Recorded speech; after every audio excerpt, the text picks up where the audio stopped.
talaga, sensational talaga yung kanilang season. At saka, tingnan natin, kung isipin natin, di ba, si Brent influencer dati Yes. ngayon, Yes. di ba? Big winner, tapos si Mika, before iba yung pagkakakilala sa kanya, controversial ka, babe, pa rin, Totoo. binash ko pa nga yan dati.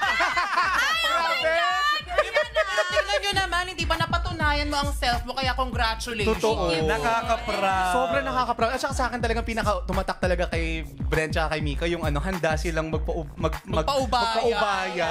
Nakaka-touch talaga yun na moment. Very Di ba? very evident yung isa sa mga very evident yung pagiging generous nila sa loob ng bahay ni Kuya. Yes. Bakit Kaya ang bagan ba? Hindi.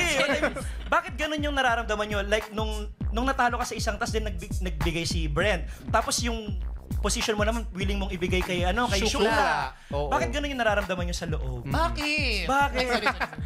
Siguro sa loob po kasi ng bahay, madali siyang gawin kasi kilala po namin yung mga tao nasa loob din po ng bahay. Sobrang babait din po talaga na tao nila. So, hindi po mahirap sa amin if meron po kaming ibibigay sa kanila. Parang, kung bibigay mo po sa kanila, hindi ka masasaktan kasi deserve talaga din po. Natural siyang Oo. lumabas sa'yo. Brent, Brent. ikaw. Kami naman po sa haba po ng pinagsamahan namin, parang pamilya na talaga kami doon. Kaya, di ba, pag family talaga, you're willing to do anything. Kaya, bukas talaga kami magbigay pagdating sa kanila. Ayan. Kumbaga sobrang genuine na nung relationship. Totoo.